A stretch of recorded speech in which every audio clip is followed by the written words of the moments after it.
అఫీషియల్గా పాకిస్తాన్ మళ్ళీ Afghanistan war start అయింది అని చెప్పొచ్చు. ఇన్ని రోజులు పాకిస్తాన్లో ఉన్న ఖైబర్ పఖ్తూన్ఖ్వా ప్రావియన్స్లో టీటీపీ వాళ్ళు, అంటే అక్కడ పాకిస్తాన్ ప్రకారం టెర్రరిస్టులు, ఆఫ్ఘనిస్తాన్ వాళ్ళ ప్రకారం వాళ్ళ తమ్ముళ్ళు, ఇప్పుడు తాలిబాన్ వాళ్ళని అన్న అని పిలిస్తే వీళ్ళు తమ్ముళ్ళు అని పిలవచ్చు. సో వాళ్ళు లోపల నుంచి అటాక్ చేసేవాళ్ళు. ఇప్పుడు పాకిస్తాన్ చూసుకుంటే 4 ప్రావియన్స్, ఒకటి సింధ్, ఇంకొకటి పంజాబ్, మళ్ళీ ఇంకొకటి బలూచిస్తాన్, ఇంకొకటి ఖైబర్ పఖ్తూన్ఖ్వా. ఇక్కడ ఖైబర్ పఖ్తూన్ఖ్వాలో టీటీపీ వాళ్ళు చాలా అంటే చాలా యాక్టివ్గా ఉండేవాళ్ళు.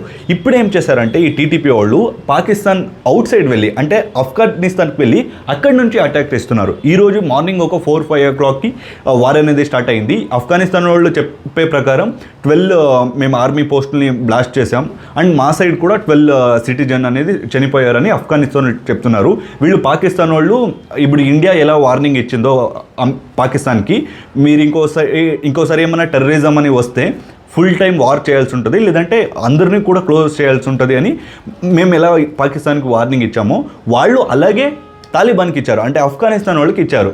అయితే పాకిస్తాన్ దాన్ని మర్చిపోతుంది. అక్కడ అంటే డీసెంట్గా బిహేవ్ చేయడానికి, లేదంటే అయ్యో పాప అనడానికి అక్కడ ఉన్నది ఇండియన్స్ కాదు, తాలిబాన్స్. సో వీళ్ళే ఎరుపప్ప, అంటే వాళ్ళు కొండెరిపప్ప అని చెప్పొచ్చు. అంటే వీళ్ళే టెర్రరిస్ట్, అంటే టెర్రరిస్ట్ కన్నా టెర్రరిస్ట్ వాళ్ళు, టెర్రరిస్ట్లోనే టెర్రరిస్ట్ తాలిబాన్స్. అమెరికాతో ఫైట్ చేసిన వాళ్ళు తాలిబాన్స్. సో అలాంటి వాళ్ళతో ఇప్పుడు పాకిస్తాన్ వాళ్ళు పెట్టుకుంటున్నారు. సో ఏమవుతుంది ఇప్పుడు, ఆర్మీలో ఏది స్ట్రాంగ్ ఉంది, ఇది కంటిన్యూ అయితే భారత్కి ఎలా హెల్ప్ అవుతుంది, కంప్లీట్గా ఈ వీడియోలో ఎక్స్ప్లెయిన్ చేస్తాను. సో ఇలాంటి ప్రతిరోజు ఒక వీడియో వస్తుంది. సో దయచేసి సబ్స్క్రైబ్ బటన్ని ప్రెస్ చేసి పెట్టుకోండి. సో ఫస్ట్ చూసేదైతే సండే అటు సైడ్ ఆఫ్ఘనిస్తాన్ తాలిబాన్ వాళ్ళు కూడా ఫైట్ చేశారు, ఇటు సైడ్ పాకిస్తాన్ ఆర్మీ వాళ్ళు కూడా ఫైట్ చేశారు. అది ఎక్కడికి కూల్ అయింది. ఆ తర్వాత ఒక 2 days తర్వాత, అంటే ఈరోజు మార్నింగ్ ఫైరింగ్ అనేది స్టార్ట్ అయింది. డ్రోన్స్ యూస్ చేశారు, మిజైల్స్ వేశారు. అటు సైడ్ నుంచి కూడా స్టార్ట్ అయింది, ఇటు సైడ్ నుంచి కూడా స్టార్ట్ అయింది. సో పాకిస్తాన్ వాళ్ళు ఏం చెప్తున్నారంటే, మేము టీటీపీలో హెడ్ ఉన్నారు కదా, టీటీపీ అంటే ఎవరంటే ఇప్పుడు తాలిబాన్స్ అనేది ఆఫ్ఘనిస్తాన్లో ఉంటారు. వీళ్ళు తెహ్రీకే తాలిబాన్స్ అని, అంటే టీటీపీ వాళ్ళు తమ్ముళ్ళు. సో వీళ్ళ పని ఏంటంటే, మేము పాకిస్తాన్ని కబ్జా చేసుకోవాలి, పాకిస్తాన్ని షరియా కానూన్ చేయాలి. ఇప్పుడు ఎలా ఆఫ్ఘనిస్తాన్ని కబ్జా చేసుకుని తాలిబాన్ వాళ్ళు ఇచ్చేస్తున్నారు. సో టీటీపీ అనేది వచ్చేసి తాలిబాన్స్ ప్రాక్సీ. ఈ ప్రాక్సీ అంటే నేను లాస్ట్ టైం వీడియోస్లో కూడా ఎక్స్ప్లెయిన్ చేశాను. ఇప్పుడు ఇరాన్ చూసుకుంటే హిజ్బుల్లా కానీ, లేదంటే హమాస్ కానీ, యెమెన్ హౌతీస్ కానీ వీళ్ళంతా మెయింటైన్ చేస్తారు. సో అలాగే ఈ తాలిబాన్స్కి ఈ టీటీపీ అనేది ఒక ప్రాక్సీ, ఓకేనా. సో వాళ్ళు ఇన్ని రోజులు లోపల, అంటే ఖైబర్ పఖ్తూన్ఖ్వాలో చాలా విలేజెస్ని వాళ్ళ కంట్రోల్కి తీసుకున్నారు. పాకిస్తాన్ ఆర్మీని చంపేసి, లేదంటే వాళ్ళ పోస్ట్ని కబ్జా చేసుకొని కంట్రోల్కి తీసుకున్నారు. అయితే అది అటు ఇటు ఉండింది. ఈసారి ఏం చేశారంటే, ఖైబర్ పఖ్తూన్ఖ్వా పాకిస్తాన్ లోగా ఉంది. సో అక్కడి నుంచి ఆఫ్ఘనిస్తాన్కి వెళ్ళి అక్కడి నుంచి అటాక్స్ చేస్తున్నారు. సో మేబీ ఫుల్ టైం వార్కి ఆఫ్ఘనిస్తాన్ వాళ్ళు ప్రిపేర్ అయినారో తెలియదు.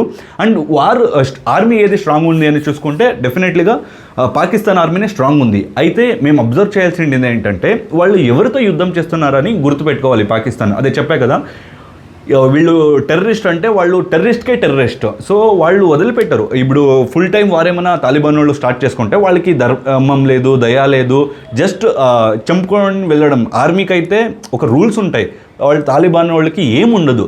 సో ఇది పాకిస్తాన్ వాళ్ళు ఏం చెప్తున్నారంటే, టీటీపీ మెయిన్ టాప్ లీడర్ ఎవరున్నారో వాళ్ళని చంపేశామని పాకిస్తాన్ వాళ్ళు చెప్తున్నారు. అయితే అక్కడ ఆఫ్ఘనిస్తాన్ వాళ్ళు ఏం చెప్తున్నారంటే, మేమేం ఆన్సర్ ఇవ్వాలో ఇస్తాం, మా సైడ్కి ఏమైనా వస్తే అంటే మీ ఆన్సర్ అనేది చాలా పెద్దగా ఉంటుందని ఆఫ్ఘనిస్తాన్ వారు చెప్తున్నారు. సో చూడాలి ఏమవుతుందో. ఇది మన ఇండియాకి ఎలా హెల్ప్ అవుతుందంటే, అట్లీస్ట్ టెర్రరిజం అనేది తక్కువ అవుతుంది. ఎందుకంటే పాకిస్తాన్ వేరే దాంట్లో బిజీగా ఉంటే, సో వాళ్ళంతా అక్కడ కాన్సన్ట్రేషన్ అనేది ఉంటుంది. మళ్ళీ టెర్రరిస్ట్ని ట్రైన్ చేయడం, పీఓకే నుంచి భారత్ పంపించడం, ఇవన్నీ ఉండవు. సో వెయిట్ చేసి చూడాలి. అయితే ఈసారి పాకిస్తాన్ వాళ్ళు అయితే ఫిక్స్ అయినారు, ఈసారి ఏమైనా భారత్ని టచ్ చేస్తే వాళ్ళు కరాచీ ఉండదు, మళ్ళీ పాకిస్తాన్లో సగం సిటీస్ ఉండవు అని వాళ్ళకి ప్రాక్టికల్గా తెలుసు. అందుకే ఈసారి కొంచెం చూసుకుంటున్నారు పాకిస్తాన్ వాళ్ళు. ఎందుకంటే లాస్ట్ టైం జస్ట్ ఆపరేషన్ సింధూర్లో ఒక 1%, 2% ట్రయల్ ఇచ్చామని చెప్పొచ్చు. వాళ్ళ సైడ్ నుంచి వాళ్ళు ఒక 10-20% ఎఫర్ట్ వేశారు. అయితే ఏమైంది, 1% డ్యామేజ్ చేయడానికి కాలే. అయితే మేము మినిమం 20-30% డ్యామేజ్ చేసాం. అండ్ మన ఆర్మీ చీఫ్ నేవీ చీఫ్ మాట్లాడింది మీరెంత చూసే ఉంటారు. సింపుల్గా ఈసారి ఏమైనా పాకిస్తాన్ వాళ్ళు మళ్ళీ టెర్రరిజం స్టార్ట్ చేస్తే కరాచీ పోర్ట్ ఉండదు, నేవీ చీఫ్ చెప్పింది. ఇంకేం లాస్ట్ టైం కూడా ఆల్మోస్ట్ రెడీగా ఉన్నారు కరాచీ పోర్ట్ని లేపేయడానికి. కరాచీ అనేది ఎంత ఇంపార్టెంట్ అంటే ఇప్పుడు మన ఇండియాకి ముంబైయో లేదంటే హైదరాబాదు లేదంటే బెంగళూరు, ఢిల్లీ ఎంత ఇంపార్టెంటో వాళ్ళకి కరాచీ అనేది అంత ఇంపార్టెంట్. వాళ్ళకి ఇంపార్టెంట్ ఎక్స్పోర్టే ఆగిపోద్ది. సో అందుకే పాకిస్తాన్ వాళ్ళు ఇంకా భారత్ తంటకి రారు. అయితే కూడా వాళ్ళకి బుద్ధి లేదు, ట్రై చేస్తారేమో. సో వెయిట్ చేసి చూడాలి. సో ఇది ఈ రోజుటి న్యూస్. సో ఇలాంటి ప్రతిరోజు ఒక వీడియో వస్తుంది. ఇలాంటి వీడియోస్ కోసం తప్పక మన ఛానల్ని సబ్స్క్రైబ్ చేసుకోండి. ధన్యవాదాలు.